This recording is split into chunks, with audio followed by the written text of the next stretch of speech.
Good morning students, welcome to my channel dreams make real. बच्चों, my name is Deepali और आज मैं आप लोगों को आपकी क्लास 9th की हिंदी की वर्कशीट नंबर 4 जिसकी तिथि 12 अप्रैल 2021 रहेगी। और आज बच्चों आपकी आई है दो बैलों की कथा। आज की वर्कशीट बहुत ही आसान है, बस थोड़ा सा ध्यान आपको वर्कशीट पे लगाना है, आपको आसानी से समझ में आ जाएगी। क्योंकि आज आपकी वर्कशीट में गद्यांश दिया गया है। गद्यांश को पढ़कर आपको कुछ प्रश्नों के उत्तर देने हैं। जानवरों में गधा सबसे बुद्धिहीन, मतलब बुद्धिहीन का मतलब होता है जिसमें बुद्धि ना हो, समझा जाता है। जब हम किसी आदमी को परले दर्जे का बेवकूफ़ कहना चाहते हैं तो उसे गधा कहते हैं ना। जब हम किसी की बेवकूफ़ आदमी किसी को कहना चाहते हैं तो हम उसे कहते हैं कि तू गधा है। गधा सचमुच बेवकूफ़ है या उसके सीधेपन, उसके निरापद सहिष्णुता ने उसे यह पदवी दे दी है, इसका निश्चय नहीं किया जा सकता। गाय सींग मारती है। ब्याही हुई गाय तो अनायास का मतलब होता है अचानक ही सिहनी का रूप धारण कर लेती है ना। कुत्ता भी बहुत गरीब जानवर है, लेकिन कभी कभी उसे भी क्रोध आ ही जाता है। किंतु गधे को कभी क्रोध करते हुए नहीं सुना और ना ही देखा। जितना चाहो गरीब को मारो, चाहे जैसी खराब सड़ी हुई घास सामने डाल दो, उसके चेहरे पर कभी असंतोष की छाया भी नहीं दिखाई देगी।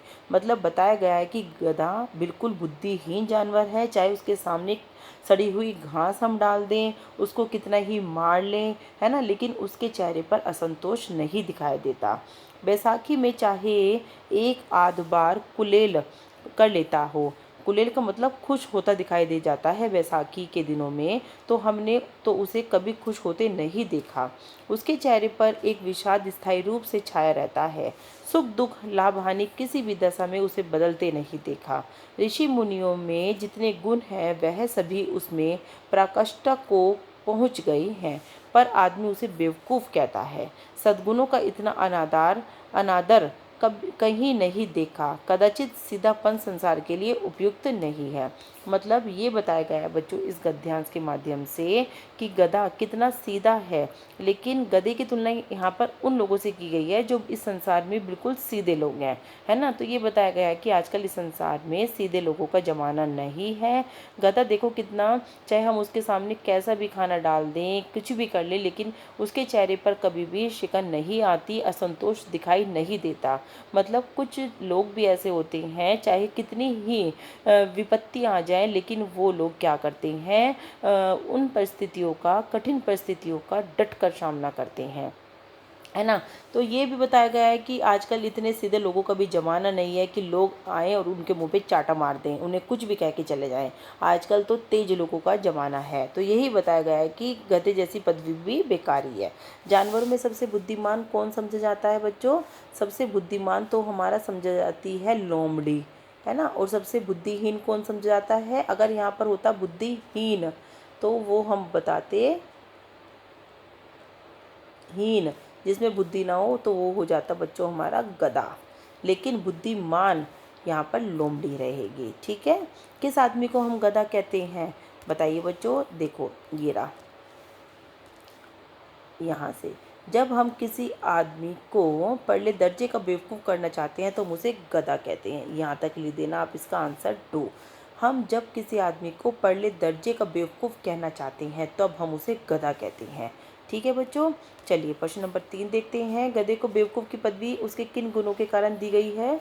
ये देखो, गधे को बेवकूफ़ उसके सीधेपन, उसके निरापद सहिष्णुता के कारण दी गई है। गधा सचमुच बेवकूफ़ है, यह है ना। तो यहाँ से लिखेंगे हम सर ये वाला, ने उसे ये पदवी दे रखी है यहाँ तक, तीसरे का ये, ठीक है।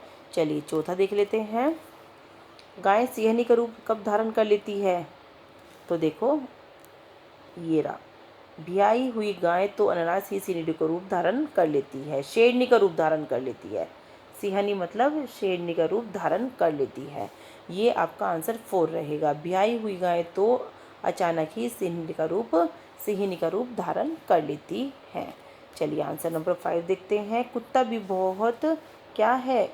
गरीब। ये ही पढ़ा है हमने ऊपर गद्यांश में। गरीब जानवर है, लेकिन कभी कभी उसे भी गुस्सा या आप क्रोध भी कह सकते हैं, है ना। आ ही जाता है। तो बच्चे पहले फिल इन द ब्लैंक्स में आप गरीब भरोगे और दूसरे फिल इन द ब्लैंक्स में आप इन दोनों में से एक भर लोगे। गधा किस मास में खुश होता है और खुश होने पर वह क्या करता है? वह किस मास में खुश होता है? बैसाख में। बैसाख में खुश होता है वो, है ना। और ये देखो, ये रहा हमारा इसका आंसर। देखो बच्चों, बैसाख में चाहे एक आध बार कुलेल कर ही लेता हो और खुश होने पर देखो, गधा बैसाख में खुश होता है और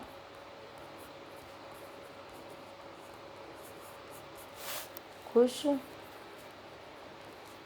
होने पर वह एक आध बार कुलेल कर लेता है। ये आपका आंसर 6 रहेगा। ठीक है बच्चों, यहाँ से यहाँ तक जो मैंने आपको बताया है। गधा बैसाख में खुश होता है और खुश होने पर वह एक आध बार कुलेल कर लेता है। ये रहा, आप यहाँ से भी देख सकते हो। ठीक है, तो इस तरह से आपकी ये वर्कशीट बहुत ही आसान सी थी जो मैंने आपको समझा दी है और कंप्लीट करा दी है। थैंक यू बच्चों।